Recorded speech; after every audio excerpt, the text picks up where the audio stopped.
A 5-minute broadcast, a last-minute invitation to Christmas, a borrowed tiara with a century of stories. None of these look like power moves, all of them were. Because the late Queen Elizabeth II shaped Meghan Markle's royal arc, not just with palace memos, but with signals, small, precise, and impossible to ignore once you know where to look. Today we're exploring the quiet choreography behind Meghan's path into, through, and ultimately beyond the firm. How the Queen's tone steadied the institution during the most scrutinized modern royal transition, and how those choices still echo through Meghan's public life. Stay with me. The details are where the influence hides. Introduction: the quiet hand on the wheel. When Meghan Markle joined the royal orbit in late 2017, the monarchy faced a paradox: how to welcome a globally known, self-made American actor and biracial woman activist into a tradition that survives on understatement. The Queen met that moment with a blend of hospitality and hard edges, warmth on the surface, rules beneath. Think of it as a 2-column ledger, platform on one side, parameters on the other. On the platform side, Meghan received an unusually swift embrace, access, patronages tied to the Queen's own legacy, and an early place in Commonwealth narratives that mattered deeply to the monarch. On the parameter side, the Queen drew bright lines around branding, roles, and the meaning of working royal, lines that would define the Sussexes' exit just as firmly as they defined their entrance. That balance, generous welcome, firm guardrails is the through line of this story. Section 1. The unexpected mentor. Early signals that set the tone. Start with the first big signal. Christmas at Sandringham in 2017. Invitations to that family gathering were not typically extended to fiancés. Meghan went. It was a quiet permission slip, a statement that the Queen was not merely tolerating this future Duchess. She was placing her inside the family's most personal ritual. It communicated acceptance without a press conference, and it did so under the bright lights of a holiday walkabout where every photo would matter. Next, the first solo engagement with the Queen in June 2018, an overnight ride on the royal train to Cheshire, and a day of appearances side by side. To the public, it was a charming double act. Laughter on the platform, a quick word to crowds, a theater opening. To insiders, it was onboarding at 125 miles per hour. Travel logistics, pace setting, stagecraft, timing. Meghan learned them not from a briefing binder, but from the woman who embodied the job. If you want to see mentorship in monarchy, watch the choreography. Who stands where, who speaks when, how long the handshake lasts. Then there's the wedding day calibration the Queen enabled. The morning announcement conferring the Dukedom of Sussex on Harry set Meghan's title and status in stone. The tiara, Queen Mary's diamond bandeau, was a classic loan from the vaults. Modern lines, historical depth, anchoring Meghan in royal heritage without drowning her in it. And Meghan's veil carried an almost subversive "did you know" woven into silk tulle, embroidered flora from all 53 Commonwealth countries. It turned a fashion moment into a diplomatic thesis, one absolutely aligned with the Queen's lifelong Commonwealth project. A week later, Meghan's personal coat of arms, approved by the Queen and the Garter King of Arms, California poppies, winter suite from Kensington Palace, 3 quills for communication. The message? You can be fully yourself in this role, but it must be translated through heraldry, precedent, and the Crown's own language of symbols. That is a subtle tutorial in how royal identity is constructed, never merely worn.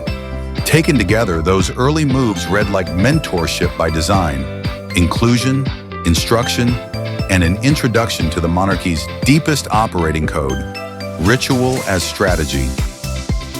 Section 2, building a platform, the Queen's Commonwealth lens and patronage engineering. No single theme framed the Queen's reign more than the Commonwealth, and Meghan's early portfolio shows the monarch's fingerprints. Within months, the Queen handed Meghan 2 of her own long-held patronages, the National Theatre and the Association of Commonwealth Universities, while also green-lighting causes where Meghan already had traction, Smart Works for women's employment, and Mayhew for animal welfare. That mix wasn't accidental. One pair tethered Meghan to the Queen's institutional legacy, the other affirmed Meghan's existing voice. Welcome plus credibility. Then there's the Queen's Commonwealth Trust, QCT, the Queen as patron, Harry as president, Meghan as vice president. It was a neat piece of architecture. The trust amplifies young leaders across dozens of nations. The Queen's direct involvement signaled continuity. The Sussexes' roles promised reach. And Meghan's Commonwealth wedding veil suddenly looked even more like a mission statement than a design flourish. Here's a lesser-known layer. The Queen's appointment of Harry as Commonwealth Youth Ambassador in 2018, just weeks before the wedding. In his first address, Harry explicitly thanked his grandmother and said Meghan would join him in the work. That line folded Meghan into the Commonwealth narrative long before she had formal patronages. A line in a speech became a path in real life. This is the platform half of the ledger at its strongest, high purpose, globally resonant, and aligned with the Queen's core story, the crown as connector rather than controller.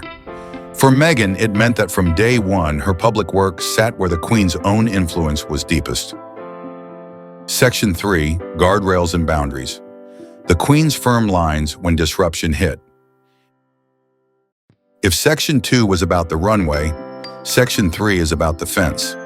When Harry and Meghan announced their intention in January 2020 to step back and pursue a new model of royal life, the Queen's first public response set the tone. Supportive of their desire for a new path, respectful of their independence, and clear that how this would work had to be defined. Behind that diplomacy was a principle the Queen guarded for decades. There is no half in, half out in the working monarchy. You're either inside the duty model, with public funding and the constraints that come with it, or you're not. The final 2021 Palace statement, issued on the Queen's behalf, translated that principle into policy. The couple would not return as working royals. Honorary military appointments and royal patronages would be returned for redistribution. Roles with the Queen's Commonwealth Trust would end. The language was courteous. The boundary was immovable. It is not possible to continue with the responsibilities and duties that come with a life of public service from outside the system. Branding drew another bright line. The decision not to use royal in the couple's future branding, bringing the Sussex royal era to a close, flowed from rules the Queen stewarded, in consultation with government, about who can deploy royal nomenclature and insignia commercially. It wasn't personal. It was trademark governance for a constitutional symbol. And when the Oprah interview detonated in March 2021, the Queen released one of the most studied sentences in modern palace communications. While some recollections may vary, they are taken very seriously and will be addressed by the family privately. 14 words that did three things at once: acknowledged pain, asserted disagreement, and refused public litigation. It was the same playbook she used after Princess Diana's death and in other storms. Speak as head of family and head of nation, but never as pundit. These boundaries didn't end Meghan's public work. They reframed it. Outside the working royal structure, Meghan would build through philanthropy, media, and business. On her timetable, with her voice. The Queen's response ensured that future successes or controversies in that space wouldn't boomerang onto the sovereign. Guardrails protect both sides. Section 4, Optics as Operating System, Jubilee Choices, Balcony Math, and the Final Lessons. Fast forward to the Platinum Jubilee in 2022, the Queen's last great public chapter. The palace announced that only working royals would appear with the Queen on the Buckingham Palace balcony during Trooping the Colour. It was a message written in seating charts. Affection is one thing, official capacity is another. Still, the Sussexes were invited to major Jubilee events, including the National Service of Thanksgiving at St. Paul's, family inclusion without institutional confusion. That same weekend delivered a reminder of the Queen's unmatched command of symbolism, a pre-recorded sketch with Paddington Bear and the now legendary marmalade sandwich in her handbag. Lightness isn't trivial when it comes from a monarch. It telegraphs humanity without politics. The juxtaposition matters. Firm institutional boundaries paired with generous personal gestures, It's the balance that defined her dealings with Meghan from the start. Look closely and you'll see post-Jubilee echoes too. The way statements are written now, the care around titles, the decision-making that tries, however imperfectly, to depersonalize personal storms. Even as Meghan's journey continues on a separate track, the Queen's template still shapes the temperature of the room. Section 5, the human texture, small moments, long shadows. We talk easily about titles and patronages, but influence can live in smaller places. There's the image of the Queen and Meghan laughing in Cheshire, two women decades apart, sharing giggles on a chilly platform. There's the detail that the Queen approved Meghan's personal coat of arms, letting an American actress stitch California's sunlight into British heraldry. There's the choice to pass the National Theatre to Meghan, an institution the Queen held for 45 years, essentially saying, "Here, take something I love, make it sing." And there's the veil thesis worth repeating because it's so easy to miss. The Queen's Commonwealth is all over Meghan's wedding, 5 meters of silk tulle, 53 countries, a floral map. Did you know the Royal Collection's own description makes the Commonwealth link explicit? Not a rumor, an archive.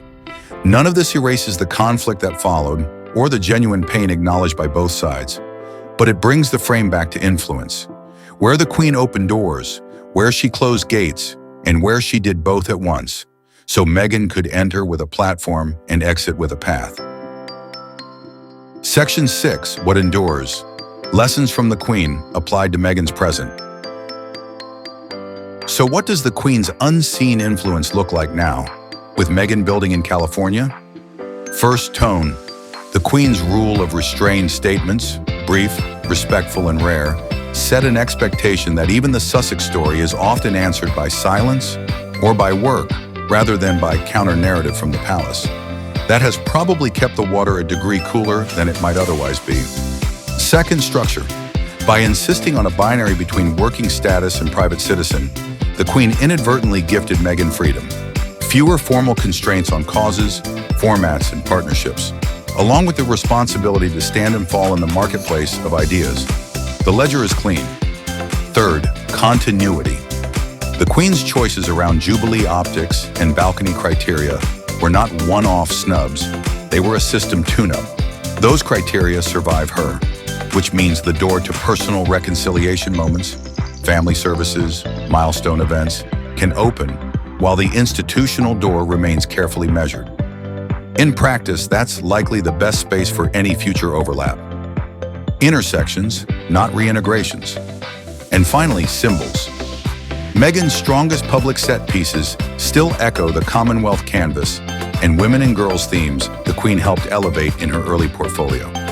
At her best, Meghan turns personal storytelling into broader advocacy, the very alchemy the Queen believed worked over time. Conclusion, the influence you don't see until you do. If you approach this story like a courtroom drama, you'll miss it. The Queen didn't argue Meghan's journey into shape. She framed it. She placed early chess pieces, Christmas, Cheshire, Commonwealth, where they needed to be. She gave real instruments, patronages, platforms, alongside real constraints, branding, roles, rules. And when pressure built, she released a single sentence that absorbed shock without setting the house on fire. You don't have to side with anyone to see the craft.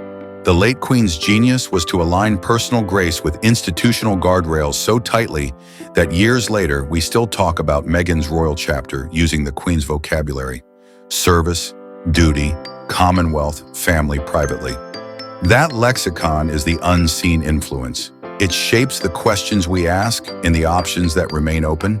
And if there's a next act of healing, it will almost certainly borrow the Queen's own formula: a warm welcome as family, a politely drawn line as institution, and a gesture, small, human, camera-ready, that says more than 1,000 op-eds ever could.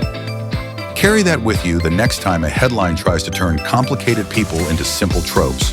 The real work often sits in sentences you can almost miss, in invitations that seem ordinary, and in silk thread, 53 flowers long pulled through a veil for a reason.